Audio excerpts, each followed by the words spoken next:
Vamos a continuar con el estudio de la farmacología. Vamos a llevar un grupo de fármacos que son bastante amplios. Es un tema un poco difícil de entender, pero vamos a procurar tocar los aspectos más importantes de cada fármaco. La farmacología del dolor y de la inflamación.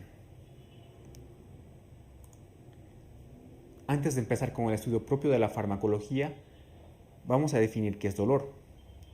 El dolor es aquella sensación subjetiva, desagradable, molesta, que se siente en alguna parte determinada del cuerpo.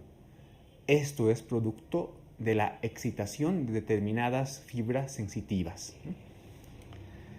Aquí en este gráfico tenemos el viaje que hace un impulso doloroso, ¿no?, a través de las distintas vías del sistema nervioso hasta llegar a la corteza sensitiva central.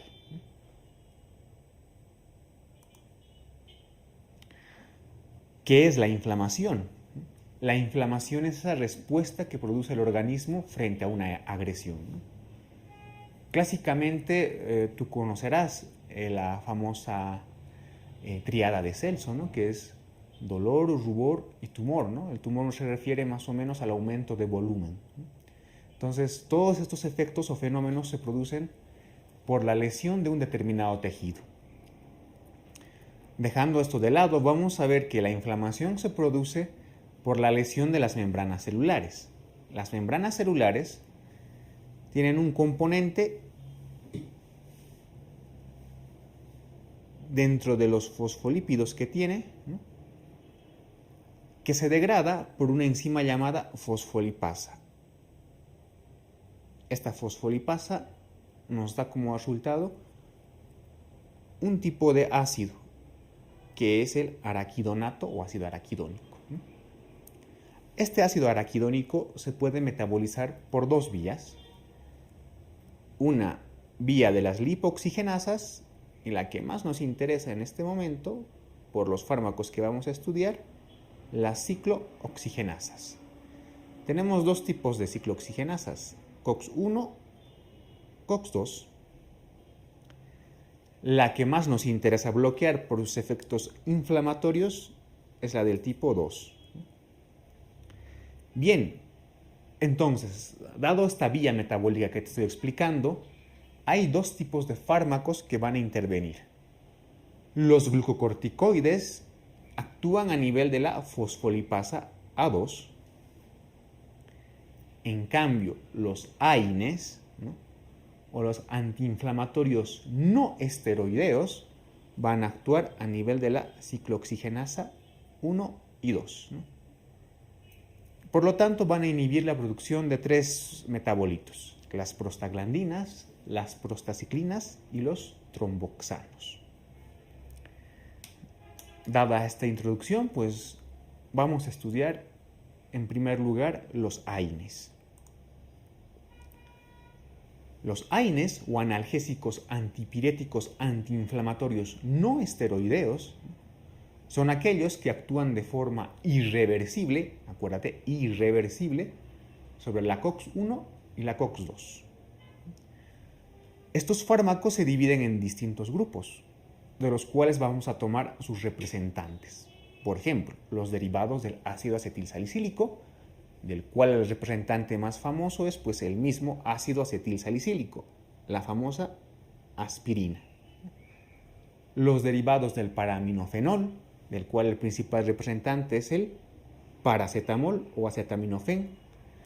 Los derivados del indol o ácido acético, del cual el principal representante es la indometacina. Los derivados del ácido propiónico, los cuales los principales representantes son el ibuprofeno y el ketoprofeno. Y por último, los derivados del ácido heteroacil acético, el diclofenaco y el ketorolaco. Para hacerte un poco más sencillo esta clasificación, que sí es importante que la conozcas, entonces relacionas derivados de la aspirina, ácido acetil salicílico, todo lo que termina en salicílico. Con los derivados del paraminofenol no te haces mucho lío porque el único representante es el paracetamol. De los derivados del ácido acético, el principal, indometacina. Quédate con eso. Los derivados del ácido propiónico, pues acuérdate, terminan en feno, ibuprofeno, ketoprofeno, naproxeno. Sobre todo acuérdate del ibuprofeno y del ketoprofeno. Y los derivados del ácido heteroaril acético, principalmente acuérdate de los que terminan en aco, diclofenaco, ketorolaco. Estos son los principales grupos de antiinflamatorios no esteroideos. Tenemos otros grupos menos importantes que solamente los voy a mencionar. Los fenamatos, en los cuales está el ácido mefenámico, por ejemplo, alcanonas como la nabutemona, ¿no? Los derivados de la pirazolona, ¿no? La dipirona, ¿no? Aquí voy a hacer énfasis para no ir repitiendo cada fármaco, sobre todo en estos tres grupos. Los derivados de la pirazolona y los ácidos enólicos o los llamados oxicams y los inhibidores selectivos de la COX-2. Primero, la dipirona también es el famoso metamisol, ¿no? Entonces, este fármaco tiene como característica ser un potente analgésico, pero también tener una fuerte actividad antipirética, ¿no? Los ácidos enólicos, los oxicams, acuérdate, todo lo que termina en oxicam son de esa familia, ¿no? Piroxicam, meloxicam, tenoxicam, etc., ¿no? Estos fármacos tienen la característica de que tienen una semivida bastante duradera, por lo tanto tienen una acción bastante larga, o sea, puedes administrarlos una vez al día. Una característica especial de meloxicam es que pese a estar dentro de la familia de oxicams que bloquean la COX-1 y la COX-2, meloxicam es el único de este grupo que bloquea selectivamente solo la COX-2. ¿Sí? Es el único dentro de este grupo. Tenemos los inhibidores selectivos de la COX-2. Cuando se crearon estos fármacos, bueno, pues pretendían ser una revolución dentro de los AINES, porque, como te he indicado, la enzima que produce más inflamación, pues es la COX-2, ¿no? Sin embargo, muchos de estos fármacos han sido retirados porque han producido fenómenos tromboembólicos, ¿no? Por lo tanto, su uso pues no ha sido tan seguro. Actualmente los únicos fármacos que se usan de este grupo son el celecoxib y el eterocoxib. Para no complicarte mucho con las familias, como te indicaba hace un momento, todos los que terminan en oxicams, pues son esos, ¿no? Oxicams, piroxicam, meloxicam, etc. Y todos los que terminan en coxib, pues son inhibidores selectivos de la COX-2. Todos los que terminan en coxib, inhibidores selectivos de la COX-2. Bien, ya hemos visto la clasificación de estos principales fármacos. Ahora vamos a empezar con el estudio de algunos principales representantes. Los salicilatos, ¿no? Del cual el principal representante es la aspirina. Otra vez te recuerdo, ¿no? Producen una inhibición irreversible de la COX-1 y de la COX-2. ¿Cuál es su acción a nivel de nuestro organismo? Los salicilatos, sobre todo la aspirina, son fármacos que tienen una buena potencia analgésica, son buenos antipiréticos y también tienen buena actividad antiinflamatoria. Es decir, es el prototipo perfecto de los AINES, porque son analgésicos, antipiréticos y antiinflamatorios, ¿no? ¿Qué pasa a nivel de la respiración? Si una persona consume de manera frecuente los salicilatos o la aspirina, pero en dosis terapéuticas, pueden producir un aumento, una hiperventilación respiratoria, ¿no? En cambio, en dosis tóxicas, al contrario, producen una depresión respiratoria. ¿Qué pasa con el equilibrio ácido-base y electrolítico?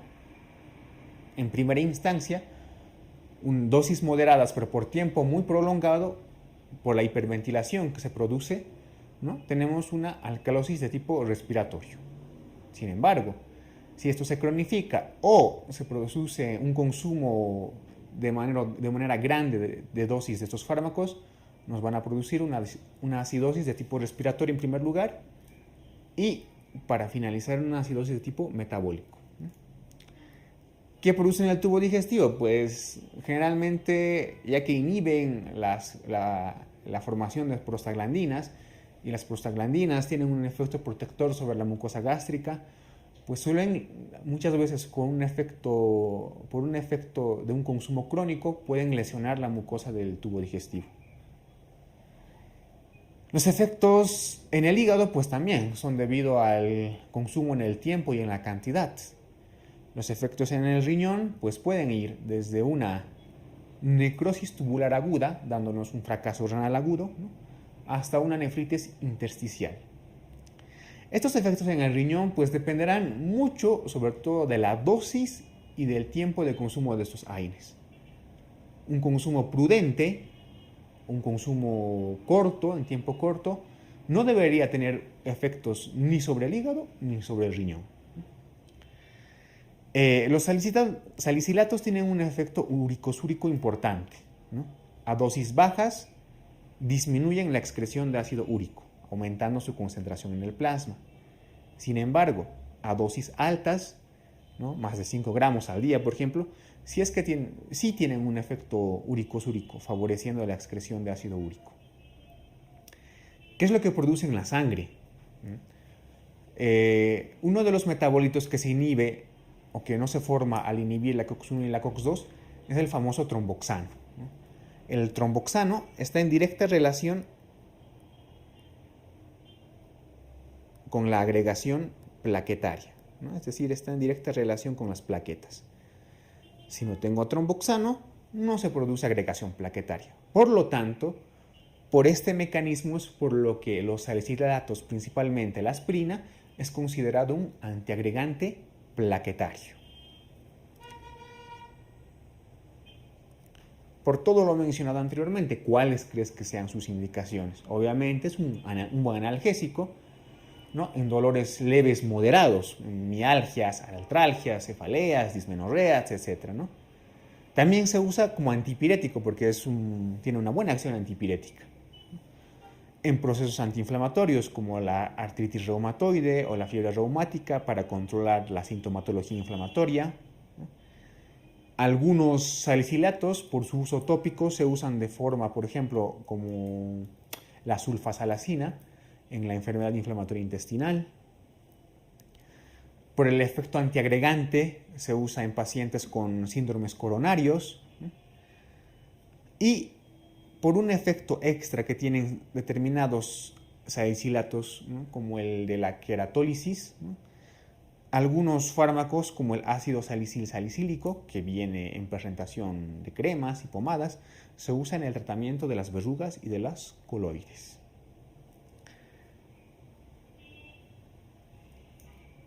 ¿Cuáles son algunos efectos adversos de esos medicamentos? La intoxicación leve o salicilismo se produce por un efecto prolongado, ¿no? Es una intoxicación crónica de estos fármacos, ¿no? La intoxicación grave se produce por un consumo agudo y en dosis letal, más o menos de entre unos 10 y 30 gramos, que puede producir la muerte. ¿Cuáles son los síntomas cuando un paciente consume esta cantidad tan grande de aspirina, por ejemplo?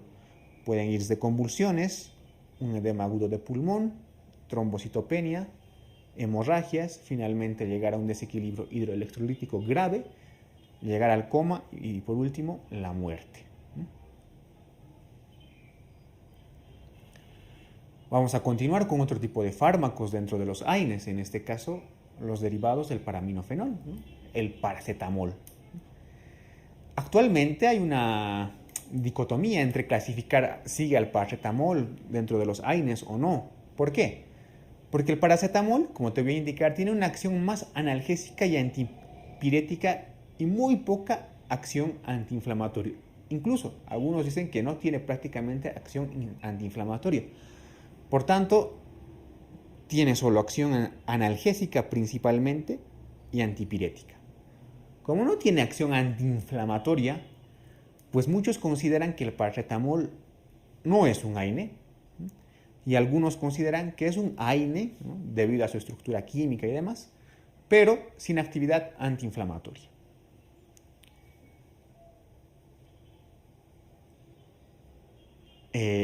¿Cuáles son las indicaciones del paracetamol?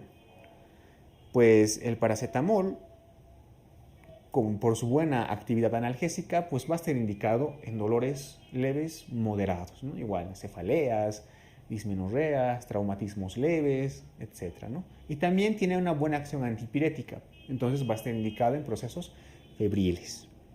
Es importante mencionar que la toxicidad o intoxicación por acetaminofén o paracetamol tiene un efecto grave sobre el hígado, produce una necrosis hepática que puede llevar en muchos casos a una hepatitis fulminante, ¿no?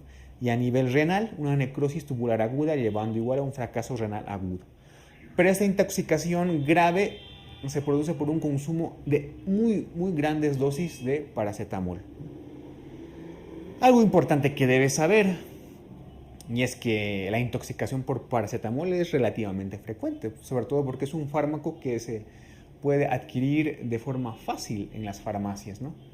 Entonces, un consumo agudo y grande por este fármaco nos puede llevar a una hepatitis fulminante y un fracaso renal agudo. Si se descubre que un paciente ha consumido en forma grave y en dosis abundantes estos fármacos, se debe administrar carbón activado en las primeras 4 horas y si hay la sospecha de que va a tener o está por tener una hepatitis fulminante, se debe administrar su antídoto, que es la N-acetilcisteína, ¿no? Es el antídoto de la intoxicación por paracetamol. La indometacina es el principal representante de los derivados del ácido acético. Este fármaco es muy buen antiinflamatorio, también tiene muy buena actividad analgésica y muy buena actividad antipirética, es decir, es un AINE ideal. Pero ¿cuál es la principal desventaja? Es que solo se puede administrar en tiempo corto. ¿Por qué? Porque produce una grave y frecuente intolerancia en los seres humanos, ¿no? Sobre todo a nivel gástrico. Por lo que su uso debe ser limitado a periodos muy breves. Esa es la gran desventaja de este fármaco, ¿no? Su intolerancia, que es más frecuente que los otros AINES.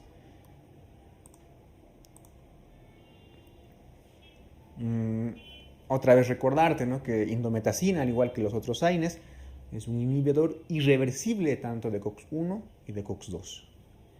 ¿Cuáles son las principales indicaciones de indometacina? Pese a que debe ser usado solo en tiempos breves y cortos, se usa como un analgésico y antiinflamatorio en enfermedades reumáticas, en dolores leves, moderados, en artralgias, mialgias, ¿no? Para controlar la parte inflamatoria en enfermedades como la artritis reumatoide, espondilitis anquilosante, lupus eritematoso sistémico, ¿no? También una característica que tiene es que se puede usar en obstetricia, ¿no?, como un tocolítico, es decir, para inhibir las contracciones uterinas en la amenaza de parto pretérmino. Y también se usa por el bloqueo, por la formación de las prostaglandinas, ¿no?, en el tratamiento para cerrar el ductus arterioso persistente en los neonatos. Vamos a hablar ahora acerca de los derivados del ácido heteroril acético. Está indicado que son dos sus principales representantes, los que terminan en aco, diclofenaco y ketorolaco. Ambos fármacos tienen una actividad antiinflamatoria y analgésica distinta. Por ejemplo, diclofenaco tiene una potente actividad antiinflamatoria, pero su actividad analgésica es moderada. Y la actividad antipirética es leve. Por lo tanto, es un buen antiinflamatorio, un moderado analgésico, pero que no vale mucho como un antipirético. A diferencia de los salicilatos, no tiene acción como antiagregante plaquetario. Por lo tanto, sus principales indicaciones, sobre todo por su actividad antiinflamatoria y su moderada actividad analgésica, ¿no?, es el tratamiento sintomático de enfermedades reumáticas. Otra vez, se puede usar en la artritis reumatoide, sobre todo para bajar la actividad inflamatoria, y en la espondilitis anquilosante. También en el dolor agudo moderado del aparato locomotor, por ejemplo, artralgias, mialgias, contusiones, esguinces, etc. Porque también tiene una característica, muchas veces se puede ir depositando en la parte articular del organismo, ¿no? Es el tratamiento de elección en los cólicos renales y también en el ataque de crisis aguda de gota. El ketorolaco. El ketorolaco también es un derivado del ácido heteroaril acético, es decir, es parte de la familia del diclofenaco, pero se diferencia en su actividad. Ketorolaco tiene una potente actividad analgésica, o sea, es un potente analgésico, pero su actividad antiinflamatoria y antipirética es leve, por lo tanto lo vamos a usar más como un analgésico potente. Y tiene una leve acción antiagregante plaquetaria a diferencia del diclofenaco. Por su acción como analgésico potente lo vamos a usar en dolores moderados a intensos, sobre todo en pacientes posoperados, ¿no? También en pacientes politraumatizados con dolor intenso que tengan fracturas, ¿no? En el tratamiento paliativo para paliar el dolor nociceptivo en pacientes que tengan cáncer, ¿no? Y en contusiones con dolor moderado. Recuerda, el diclofenaco tiene una potente acción antiinflamatoria y ketorolaco tiene una potente acción analgésica. Los derivados del ácido propiónico, los que terminan en eno, ibuprofeno, ketoprofeno, naproxeno, los más importantes, ibuprofeno y ketoprofeno.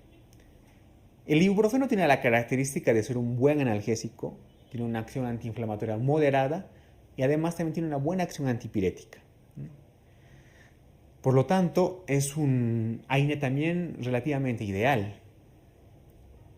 A diferencia de los otros AINES como la aspirina, tiene menos efectos adversos, ¿no? Por lo que su uso también es más frecuente. ¿Cuáles son las indicaciones? Pues igual que en los demás AINES, ¿no? El tratamiento sintomático de la artritis reumatoide, en la espondilitis anquilosante, cuadros inflamatorios leves moderados, ¿no? Como la tortícolis, lumbago, esguince, etc. Y también por su actividad antipirética en los cuadros febriles. Ketoprofeno, que pertenece a la misma familia de ibuprofeno, tiene una actividad potente como analgésico. Su actividad antiinflamatoria es moderada y tiene una muy leve, casi nula actividad antipirética, ¿no? Por lo tanto, como es un potente analgésico, ketoprofeno se va a usar sobre todo en el dolor agudo moderado de los pacientes posoperados, en los que han sufrido traumatismos, luxaciones, fracturas, etc. Y también como paliativo del dolor en procesos reumáticos, como la artritis reumatoide, ataque agudo de gota, espondilitis anquilosante, artrosis, etc., ¿no? Todos aquellos que ocurren pero con un dolor moderado. Recuerda, ibuprofeno tiene una moderada actividad antiinflamatoria, una moderada actividad analgésica y tiene muy buena actividad antipirética. Por contraparte, ketoprofeno, que es de la misma familia, tiene una muy buena actividad analgésica, una potente actividad analgésica, una moderada actividad antiinflamatoria y casi nula actividad antipirética. Te recuerdo nuevamente, ¿no? Inhiben irreversiblemente la COX-1 y la COX-2. Ya hemos repasado los principales AINES y te he dado las características básicas y principales de estos fármacos, ¿no? Aquí tengo una pregunta que ha salido hace una temporada pasada cuando todavía había los bancos de preguntas en un examen de residencia. No lo pienses mucho, ¿no? Dice, uno de los siguientes fármacos es un AINE derivado del ácido propiónico. Como pista, lo hemos revisado hace un momento. Entre las opciones te doy A, ibuprofeno, B, diclofenaco, C, ácido salicílico, D, acetaminofén y E, el piroxicam. Te doy unos 3 segundos para que lo pienses.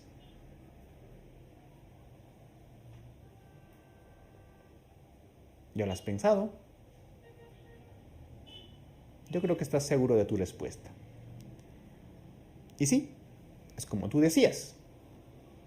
Un AINE derivado del ácido propiónico, de entre los que tenemos en la pregunta, el único que puede ser es el ibuprofeno. ¿Qué otras características podemos mencionar? La mayoría de estos fármacos se pueden administrar vía oral, ¿no? Pero también se puede administrar por vía parenteral. Las reacciones adversas más frecuentes pues, ocurren a nivel del tubo digestivo y en consumos moderados y crónicos a nivel renal, ¿no? No se debe usar los AINES, sobre todo en pacientes que tengan alguna alteración de la función renal, ya que alteran con su propia regulación. Y ya lo que tienes que tener en cuenta es que un consumo muy prolongado pues está en relación directa con la lesión de la mucosa gástrica. Hemos hablado de que este tema vamos a hablar de los fármacos que actúan a nivel del dolor y de la inflamación. En primera instancia hemos visto la fisiopatología del dolor en forma resumida y básica, ¿no? Te he indicado que hay una vía para la síntesis de ácido araquidónico por la fosfolipasa, la cual se va a transformar en distintos metabolitos por otras enzimas, ¿no?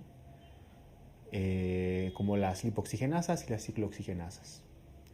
Hemos visto los AINES, analgésicos antiinflamatorios no esteroideos, que actúan directamente sobre las ciclooxigenasas.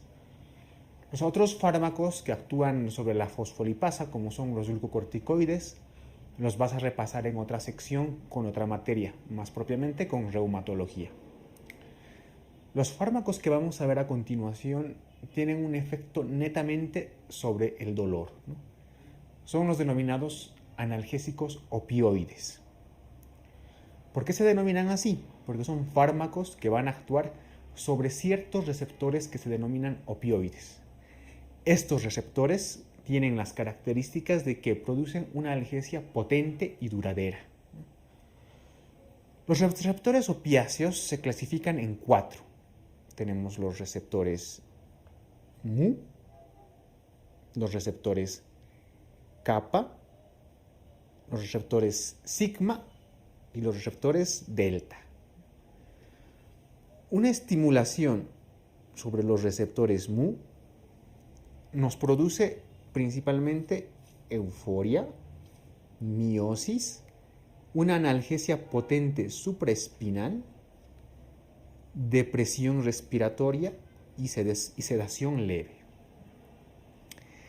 La estimulación sobre los receptores kappa nos va a producir de la misma forma analgesia moderada, intensa sedación y miosis. Y la estimulación sobre los receptores sigma nos va a producir sobre todo alucinaciones y disforia. Y los receptores delta van a potenciar las acciones tanto de los receptores mu y de los receptores kappa. Si tú entiendes la función y el efecto que tiene cada uno de estos receptores, vas a comprender fácilmente la acción farmacológica de estos fármacos. Otra vez, los receptores mu dan una analgesia potente, ¿no? Depresión respiratoria. Los receptores kappa, analgesia moderada, pero una sedación intensa. Y los receptores sigma producen alucinaciones y disforia. Los analgésicos opioides los vamos a clasificar de acuerdo a su potencia. Todos tienen una cierta potencia analgésica, ¿no? Pero los opiáceos más potentes se dividen a su vez en 3 grupos: los agonistas puros, los agonistas parciales y los antagonistas puros. Dentro de la familia de los agonistas puros tenemos al fármaco representante, que es la morfina. También dentro de este grupo está la oxicodona, la metadona, la meperidina y el fentanilo. Tenemos el otro grupo que tiene una potencia más débil, los opiáceos débiles, en donde vamos a encontrar fármacos como la codeína, tramadol, el dextropropoxifeno. Estos fármacos, si bien tienen un efecto analgésico débil, me refiero a codeína, tramadol, etc., tienen ciertas características especiales. Por ejemplo, codeína, aparte de tener el efecto analgésico, tiene un efecto contra la tos, tiene un efecto antitusivo, ¿no? Por eso, en muchos casos, este fármaco, codeína, más que para producir una analgesia, se usa para tratar la tos. Bien, hemos visto los receptores, hemos visto las funciones y te he indicado los principales fármacos de cada grupo. A continuación vamos a ver el prototipo de estos fármacos, que es la morfina.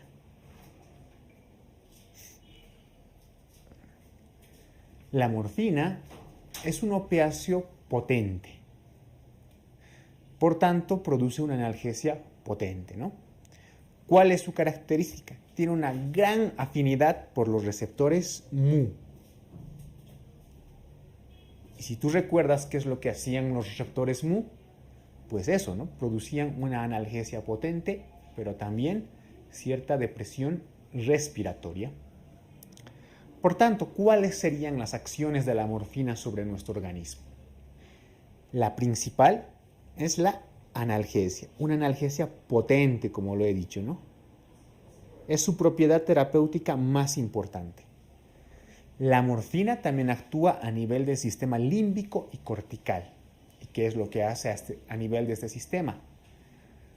Recordemos que el dolor, al margen de todo lo que hemos dicho, produce una sensación desagradable. Entonces la morfina, al actuar sobre el sistema límbico, hace desaparecer esta sensación y produce una sensación de bienestar. Es decir, produce analgesia más una sensación de bienestar, por lo que es un fármaco ideal en dolores potentes. A nivel del sistema respiratorio, ¿qué hemos dicho que hacen los receptores mu? Depresión respiratoria. Pues lo mismo, a nivel del sistema respiratorio la morfina va a hacer eso, ¿no? Va a deprimir la respiración.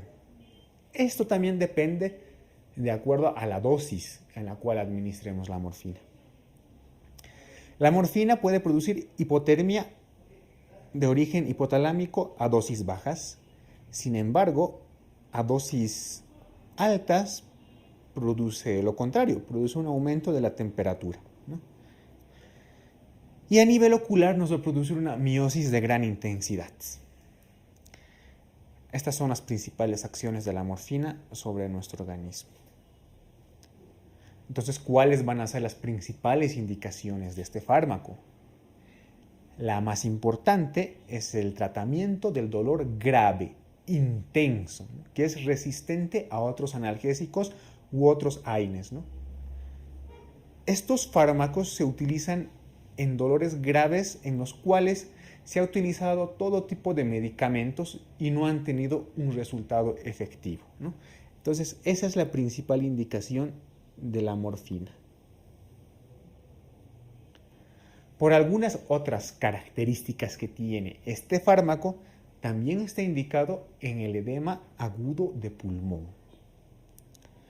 ¿Cuáles serían sus contraindicaciones?